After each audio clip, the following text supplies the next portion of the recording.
अस्सलाम वालेकुम everyone, welcome to पढ़ाई करो। और आज हम करने जा रहे हैं फर्स्ट ईयर की बायोलॉजी की बुक का topic HIV human immuno deficiency virus. और जिस तरह मैं अपनी हर वीडियो में कहती हूँ कि मेरे नोट्स जो हैं फेडरल बोर्ड में इस्तेमाल हो सकते हैं, आप अपने पेपर्स में भी यूज़ कर सकते हैं। और आपको पूरा पूरा मैं पैराग्राफ रीड कर करके नहीं समझाऊंगी क्योंकि इस तरह तो आता भी नहीं है फेडरल बोर्ड में। मैं जो आपको नोट्स बनवाऊंगी, इन नोट्स में सारी इंपॉर्टेंट बातें लिखी हुई हैं और अगर ऑब्जेक्टिव आ जाता है आप लोग पेपर में तो वो इससे ही आ जाएगा क्या कहते हैं HIV का। तो अब हम ऐसा करते हैं कि HIV को शुरू करते हैं। मैं पहले आप लोगों को HIV का स्ट्रक्चर कराऊंगी और फिर लाइफ साइकिल कराऊंगी, क्योंकि स्ट्रक्चर में बेसिकली क्या होता है, फेडरल बोर्ड में स्ट्रक्चर से MCQs आ जाते हैं और जो लाइफ साइकिल ऑफ HIV है वो हमेशा लॉन्ग क्वेश्चन में आ जाता है। और डायग्राम तो आपने वही कॉपी करनी है जो बुक में बनी है, लेकिन क्योंकि उसका जो पैराग्राफ है वो थोड़ा समझने में मुश्किल है, इसलिए मैं ज़रा आप लोगों को आसान अपने जो मैंने नोट्स बनाए हैं उनसे समझाती हूँ और ज़रा थोड़ा आप लोगों के लिए आसान कर देती हूँ उसको याद करना। तो अब हम ज़रा शुरू करते हैं। हम पढ़ने लग रहे हैं HIV। HIV का फुल नेम हमारे पास क्या होता है, ह्यूमन इम्यूनो डेफिशिएंसी वायरस। तो अब मैं लिख देती हूँ कि ह्यूमन इम्यूनो डेफिशिएंसी वायरस।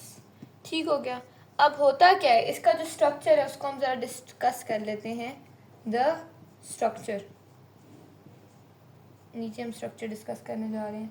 अब होता क्या है कि ह्यूमन इम्यूनो डेफिशिएंसी वायरस जो है ये अट्रैक्ट करता है helper T cells of immune system को। तो हम ये बात लिख लेते हैं। बेसिकली हमारे पास क्या होता है, हमारे इम्यून सिस्टम में एक स्पेसिफिक सेल्स होते हैं जिनको हम कहते हैं हेल्पर T सेल्स।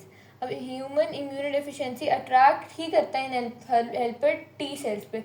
और ये बहुत इंपॉर्टेंट MCQ आ जाता है कि किन सेल्स पे human immuno deficiency virus attack करता है, और वो हमारे पास है हेल्पर T सेल्स। तो हम ये लिख लेते हैं, attacks helper T cells of the immune system. The best way to study is to make notes along with me, इसलिए अपनी बुक्स खोलें और साथ साथ लिखते जाएं। Attacks helper T cells of the immune system, ठीक हो गया। और हमारे पास एक इम्पॉर्टेंट पॉइंट ये है कि it is a retrovirus. It is a retrovirus, ठीक हो गया। और हमारे पास ये है कि इसका जो शेप होती है HIV की वो स्फेरिकल होती है। तो हम उस बात को भी ज़रा इधर लिख लेते हैं। मैं इरेज करने लगी हूँ पॉइंट्स को, क्योंकि हम ज़रा थोड़ा इधर आगे लिख लेते हैं, ठीक है। It is spherical in shape, ठीक हो गया। HIV की शेप जो होती है वो स्फेरिकल होती है, यानी सर्कल में होती है, जैसे स्फेयर होता है। अब हमारे पास क्या होता है, इसकी एक कोट होती है, ठीक है। HIV की जो कोट होती है ना, कोट ये दो चीज़ों से मिलकर बनी होती है। तो हम ये लिख लेते हैं, coat is made up of. अब ये जो दो चीज़ें हैं वो क्या है, ये है एक तो कैप्सिड होता है। कोट एक चीज़ जिससे बनी होती है वो कैप्सिड होती है, और दूसरी इसकी जो चीज़ होती है वो एनवेलप होती है, एनवेलप। अब होता क्या है कि जो कैप्सिड होती है ना वो हमारे पास HIV की जो कैप्सिड होगी ना, कोट इसकी HIV की जो कोट होगी वो मेड अप ऑफ होगी कैप्सिड एंड एनवेलप। और जो कैप्सिड होगा ना हमारे पास वो कॉनिकल शेप्ड होगा। तो हम ये बात लिख लेते हैं कि कैप्सिड जो होगा वो हमारे पास कॉनिकल शेप्ड होगा, ठीक हो गया। और ये बहुत इंपॉर्टेंट बातें हैं। और एनवेलप, अब हम एनवेलप की ज़रा बात कर लेते हैं। एनवेलप में हमारे पास क्या आ जाता है, ग्लाइकोप्रोटीन स्पाइक्स आ जाते हैं। अब HIV के अंदर क्या होते हैं, ग्लाइकोप्रोटीन स्पाइक्स होते हैं। तो हम लिख लेते हैं कि the envelope consist of glycoprotein spikes, ठीक है, ग्लाइकोप्रोटीन स्पाइक्स। अब इन ग्लाइकोप्रोटीन स्पाइक्स में हमारे पास दो होते हैं, एक GP120 और एक GP41। मैं वो भी आपको लिखवाती हूँ। ये GP120 और GP41 इनका बहुत इंपॉर्टेंट काम है HIV की लाइफ साइकिल में भी। तो GP120 GP41 GP120 बाहर होगा, GP41 इनर में होगा। तो हम लिख लेते हैं साथ, ये आउटर पे होगा, ये इनर में होगा, ठीक हो गया। और हमारे पास क्या है, इन दोनों के फंक्शंस क्या हैं, ये जो GP120 है इसका फंक्शन और इसका फंक्शन, GP41 का फंक्शन। अब जो हमारे पास GP120 होती है ना, इसका फंक्शन हमारे पास हमेशा होगा अटैचमेंट। अब ये आपको पता कैसे लगेगा अटैचमेंट में क्या करती है, वो हम लाइफ साइकिल में पढ़ने जा रहे हैं। तो अभी तो हम सिर्फ स्ट्रक्चर कर रहे हैं बेसिक। तो GP41 का हमारे पास फंक्शन क्या होता है, cell fusion process, cell fusion process, PROCESS, ठीक है, सेल फ्यूजन प्रोसेस। अब हमने ये थोड़ी बातें कर ली। अब एक और हमारे पास पॉइंट आ जाता है जो कि बहुत इंपॉर्टेंट है, उसके लिए मुझे इरेज करना पड़ेगा। तो आई होप आप लोगों ने नोट कर लिया होगा साथ साथ।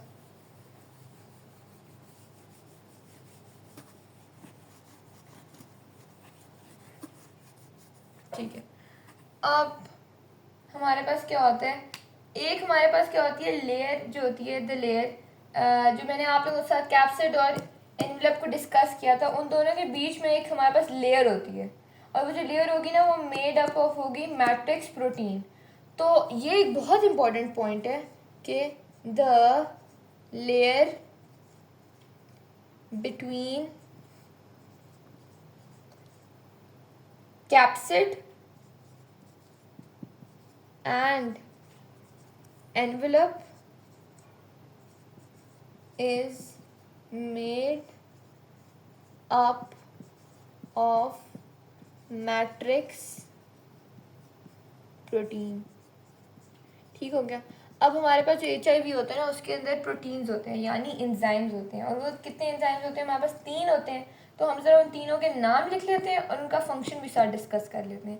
तो हमारे पास होते हैं प्रोटीन्स, HIV के अंदर हमारे पास होते हैं प्रोटीन्स जिनको हम कहते हैं एंजाइम्स। ये बात तो बेसिक्स ही हैं कि प्रोटीन्स हमेशा एंजाइम्स भी कहलाते हैं, तो ये तो आई होप मुझे ज़्यादा समझाना नहीं पड़ेगा।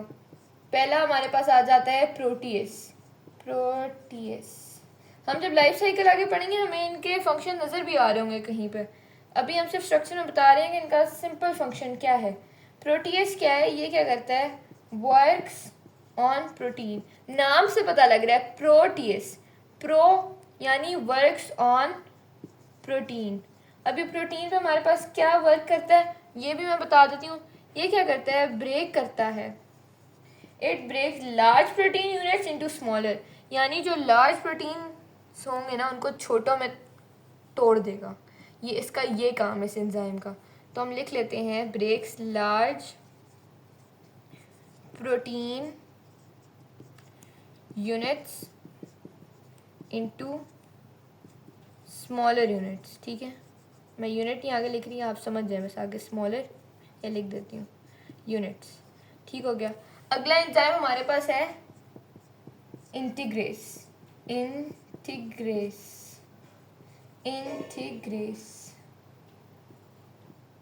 इंटीग्रेस, ये एस है, इंटीग्रेस। अब इसका काम क्या है, ये क्या करेगा, जो वायरल डीएनए होगा ना उसको इंटीग्रेट करेगा इनटू द होस्ट डीएनए, ठीक है। तो हम ये बात लिख लेते हैं कि जो वायरल डीएनए होगा, यानी जो इसका HIV का अपना डीएनए होगा, वायरल डीएनए, उसको वो होस्ट यानी जिसको अटैक कर रहा होता है ना, होस्ट कहलाते हैं उसको, उसके डीएनए में इंटीग्रेट करेगा। इंटीग्रेस का फंक्शन ही ये है कि viral DNA integrates into host DNA, ठीक है। फिर हमारे पास जो आखिरी आ जाता है प्रोटीन इस HIV के अंदर जो प्रेजेंट होता है, वो होता है reverse transcriptase, reverse transcriptase, transcriptase, ठीक है। रिवर्स ट्रांसक्रिप्टेज हमारे पास क्या करवाता है, ये हमारे पास कन्वर्ट करता है RNA को इनटू DNA, और मोर स्पेसिफिकली कॉम्प्लीमेंट्री DNA में कर देता है, कन्वर्ट कर देता है। मतलब RNA को ये कन्वर्ट कर देगा इनटू DNA, और कोई ऐसा वैसा DNA नहीं, cDNA जिसको हम कहते हैं कॉम्प्लीमेंट्री DNA। अब हम HIV के लाइफ साइकिल में इन सारी बातों को ब्रीफली डिस्कस करेंगे। कंप्लीटली लिख दिया है मैंने, कॉम्प्लीमेंट्री लिखना था, कॉम्प्लीमेंट्री, ठीक है, कॉम्प्लीमेंट्री DNA। ये हमारे पास बातें होंगी एंजाइम्स की। अब हम आगे चलते हैं ज़रा HIV के लाइफ साइकिल तक, जो कि लॉन्ग के पॉइंट ऑफ व्यू से बहुत इम्पोर्टेंट है।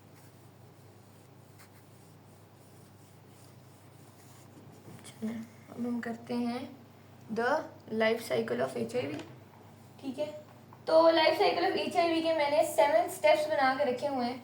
उसको सारे इतना ज़्यादा जो बड़ा बड़ा पैराग्राफ था उसको मैंने 7 स्टेप्स में डिवाइड करके रखा है, ताकि लर्निंग के पॉइंट ऑफ व्यू से और समझने के पॉइंट ऑफ व्यू से ये ज़रा आसान हो जाए। तो हम ज़रा पढ़ लेते हैं life cycle of HIV, that is the human immunodeficiency virus. पहला स्टेप हमारे पास क्या है? Binding and fusion. Binding and fusion, ठीक हो गया। बाइंडिंग एंड फ्यूजन, इसमें हमारे पास क्या होता है कि जो HIV होगा ना वो अटैच कर जाएगा to the surface of CD4 cells, ठीक है। CD4 सेल्स हमारे पास क्या होते हैं? A type of white blood cells होते हैं, सही हो गया। और ये अटैच कैसे करता है? हमने पीछे पढ़ा है स्ट्रक्चर में, अटैचमेंट का काम किसका था? GP120 का। तो क्या होगा? HIV अटैच कर देगा to the surface of CD4 cells, जो कि हमारे पास a type of white blood cells हैं, यूजिंग इट्स GP120। तो हम ये बात लिख लेते हैं कि HIV अटैचेस क्या क्या कहाँ अटैच हो जाता है? To the surface of CD4 sales.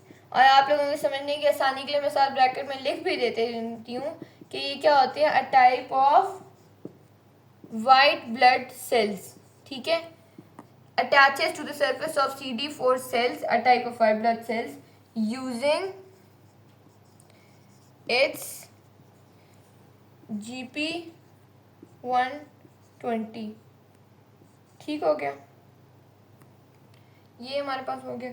अब दूसरी बात हमारे पास क्या है?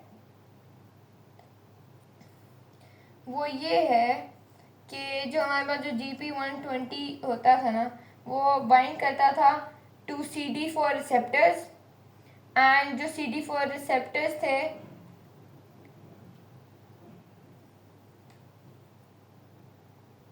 पीछे हमने पढ़ा था कि GP41 जो था वो करा रहा था सेल फ्यूजन प्रोसेस। तो हम यही बात अब इधर लिखेंगे कि जो ऊपर वाला प्रोसेस हमारे पास हो रहा है, दिस प्रोसेस ऑल्सो अलाउज क्या करेगा? Fusion of cell membrane by HIV's GP41। पहले क्या बात हुई कि HIV जो था अटैच हो गया to the surface of CD4 cells, a type of white blood cells, using GP120। और इस सब की वजह से हुआ क्या कि हमारे पास ये भी हो सका कि हमने GP41 से सेल फ्यूजन करा ली, ठीक है। This process also allows fusion of cell membrane by GP41, ये 1 है, ठीक है। तो ये बात होगी, पहली हेडिंग हमारी कंप्लीट होगी कि पहली हेडिंग में हम बताए थे बाइंडिंग एंड फ्यूजन। बाइंडिंग कहाँ हो रही है? GP120 बाइंडिंग कर रहा है। कैसे बाइंडिंग कर रहा है? By attaching to the CD4 cells, जो कि हमारे पास type of white blood cells हैं। और दूसरा क्या हो रहा है? फ्यूजन हो रही है। और वो कैसे हो रही है? GP41 कर रहा है, GP41 फ्यूजन कर रहा है। और वो किसकी फ्यूजन कर रहा है? सेल मेम्ब्रेन की। और आगे अब हमारे पास सेकेंड हेडिंग आ जाती है जिसको हम कहते हैं एंट्री, ठीक है। बाइंडिंग और फ्यूजन को तो हमने कर लिया है डिस्कस, अब हम करेंगे एंट्री को। अब एंट्री में हमारे पास पता क्या होता है? जो वायरल RNA होते हैं और एंजाइम्स होते हैं ना, वो ट्रांसफर कर जाते हैं इनटू द होस्ट सेल। यानी हमने पीछे पढ़ा है कि HIV के अंदर RNA भी है और एंजाइम्स भी हैं। अब होगा क्या? इस एंट्री वाली हेडिंग में हम बताएंगे कि जो वायरल RNA होता है ना HIV का, और एंजाइम्स होते हैं, ये होस्ट सेल के अंदर ट्रांसफर हो जाते हैं, इनकी एंट्री हो जाती है। तो दूसरी हेडिंग है एंट्री। एंट्री में हमारे पास क्या बात है कि जो आरएनए है, मोस्ट स्पेसिफिकली इसको हम कहते हैं viral RNA. Viral RNA and enzymes are transferred into the host cell। ठीक हो गया। अब मुझे लगता है मुझे इसको इतना ज़्यादा समझाने की बात नहीं है कि जो हमने पिछले पढ़ा भी है स्ट्रक्चर में कि वायरल आरएनए भी था HIV के पास और एंजाइम्स भी थे। और एंट्री के जो सेकंड ये जो हमारे पास हेडिंग है इसमें क्या हो रहा है, वही HIV का वायरल आरएनए और एंजाइम्स ट्रांसफ़र हो जाएंगे इनटू द होस्ट सेल, यानी उस बंदे के सेल के अंदर, होस्ट सेल के अंदर जिसको वो अटैक कर रहा है HIV। अब हमारे पास थर्ड हेडिंग है कॉम्प्लीमेंट्री डीएनए। उधर हमने स्ट्रक्चर में कॉम्प्लीमेंट्री डीएनए का भी डिस्कस किया था ना, तो हम अब फिर से ज़रा इसको हेडिंग में डिस्कस करेंगे कि एक्चुअली कैसे होती है ये कॉम्प्लीमेंट्री डीएनए, फॉर्म कैसे होती है। अब होता क्या है कि सेकेंड स्टेप में हमारे पास वायरल डीएनए, वायरल आरएनए का जो था वो एंटर हो गया था होस्ट सेल में। अब उस वायरल आरएनए को जो होस्ट सेल है ना वो डायरेक्टली प्रोसेस नहीं कर सकता उस आरएनए को, तो इसलिए एंजाइम जो रिवर्स ट्रांसक्रिप्टेज है जिसके बारे में हमने पिछली जगह भी पहले भी पढ़ा है स्ट्रक्चर में कि वो कन्वर्ट करेगा आरएनए इनटू कॉम्प्लीमेंट्री डीएनए। तो ऐसा ही होगा इधर, क्योंकि वो जो वायरल आरएनए हमारे पास पिछले स्टेप में एंटर हुआ था उसको हमारे पास होस्ट सेल जो है वो क्या कहते हैं डायरेक्टली क्या कहते हैं वो नहीं कर सकता, प्रोसेस नहीं कर सकता, तो इसलिए वो हमारे पास कॉम्प्लीमेंट्री डीएनए में कन्वर्ट हो जाएगा और इसको एक एंजाइम रिवर्स ट्रांसक्रिप्टेज कराएगा। तो हम ये बात लिख लेते हैं कि हमारे पास क्या होगा, कॉम्प्लीमेंट्री डीएनए, कॉम्प्लीमेंट्री डीएनए, और होगा क्या कि the host cell cannot process the viral RNA directly, so the enzyme reverse transcriptase converts it into complementary DNA। Remember complementary DNA. ठीक हो गया। अब हम नेक्स्ट हेडिंग के पास चले जाते हैं जो हमारे पास होगी इंटीग्रेशन की हेडिंग। इंटीग्रेशन से आपको ज़रा याद आ रहा होगा कि इंटीग्रेस एंजाइम का कुछ काम हो रहा होगा, ऐसा ही है, इंटीग्रेस एंजाइम ही काम कर रहा होगा उस इंटीग्रेशन में। और रिमेंबर ये जो मैं आपको नोट्स बना रही हूँ ये फेडरल बोर्ड की बुक में प्रेजेंट नहीं होंगे, क्योंकि मैंने बुक के सेंटेंसेस को ज़रा सिंप्लीफाई और आसान करके लिखा है ताकि आप लोगों के लिए समझना और पेपर में लिखना आसान हो जाए। तो अब हम करते हैं इंटीग्रेशन। ठीक है, फोर्थ हमारे पास आ गई इंटीग्रेशन। इसमें हमारे पास क्या हो रहा है कि द कॉम्प्लीमेंट्री डीएनए जो है ट्रांसपोर्ट हो रहा है इनटू द सेल्स न्यूक्लियस, जहाँ पे एंजाइम इंटीग्रेस इनकॉपरेट करेगा into the host cells genome. तो क्या हो रहा है, कॉम्प्लीमेंट्री डीएनए जो है वो क्या हो रहा है, इज ट्रांसफर्ड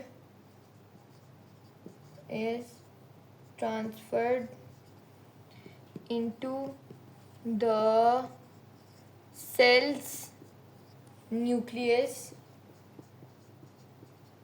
ठीक है, जहाँ पे हमारे पास क्या करेगा, वेयर एंजाइम इंटीग्रेस इनकॉर्पोरेट्स, यानी घुसाएगा, इनकॉर्पोरेट्स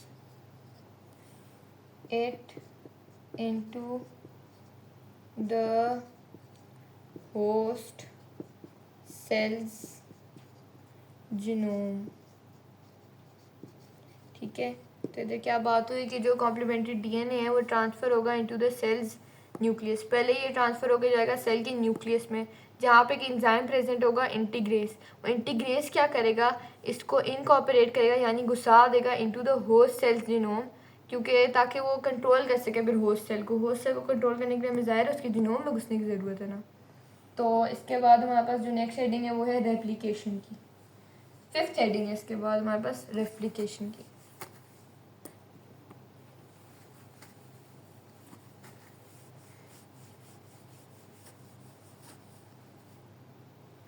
फिफ्थ हेडिंग है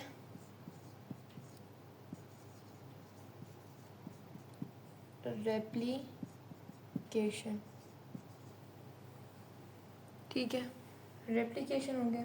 अब रेप्लिकेशन में क्या होता है कि जो मेटाबॉलिक मशीनरी होगी ना होस्ट सेल की, वो हाईजैक हो जाएगी, क्योंकि इंटीग्रेस की जो हेडिंग थी उसमें हमने बताया था ना कि जो हमारे पास कॉम्प्लीमेंट्री डीएनए था वो घुस गया था होस्ट सेल के अंदर, और घुसा कैसे था, with the help of enzyme integrase.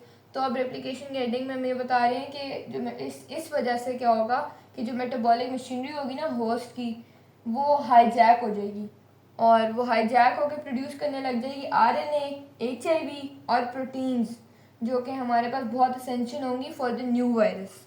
तो हम ये बात लिख लेते हैं कि the metabolic machinery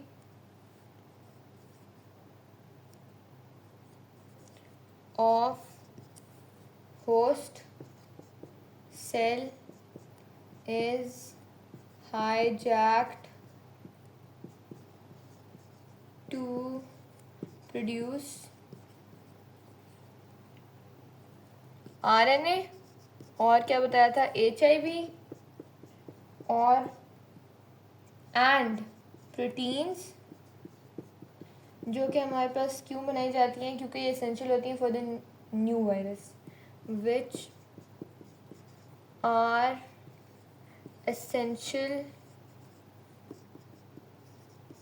for the new virus. ठीक हो गया, ये आई होप हेडिंग भी समझ आ गई होगी। अगली हेडिंग हमारे पास है असेंबली की। 6th हेडिंग है असेंबली। होता क्या है कि जो आरएनए और प्रोटीन्स होते हैं ना, वो असेंबल करेंगे टू फॉर्म इमैच्योर एचआईवी। तो क्या होगा इसमें, क्या होगा, द आरएनए एंड एचआईवी क्या कह रही हूँ, protein, the RNA and proteins assemble करेंगे टू फॉर्म इमैच्योर एचआईवी। ठीक हो गया, इमैच्योर एचआईवी। ये हमारे पास 6th हेडिंग थी। अब हम 7th हेडिंग के पास चलते हैं। तो आखिरी हेडिंग है हमारे पास बडिंग एंड मैच्योरेशन।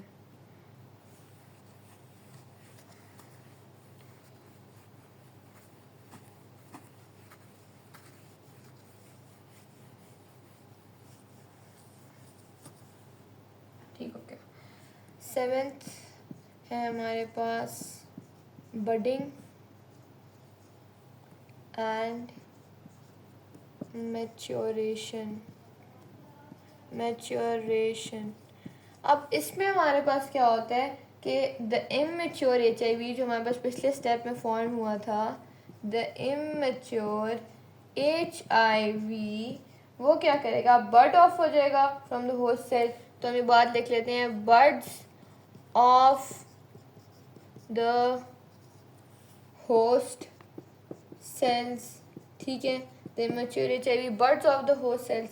और हमारे पास वो क्या करेगा कि जो प्रोटीएस होगा, प्रोटीएस की हमने अब तक बात नहीं की थी, उसका काम ही आखिरी स्टेप में आता है।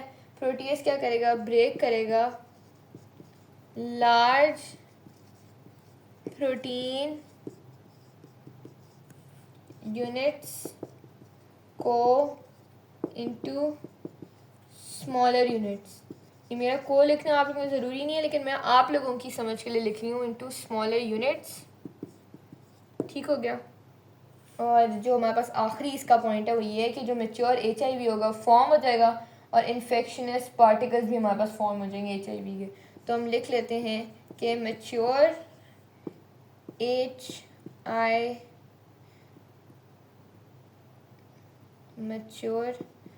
HIV is formed as well as हमारे पास क्या फॉर्म हो रही हैं एंड infectious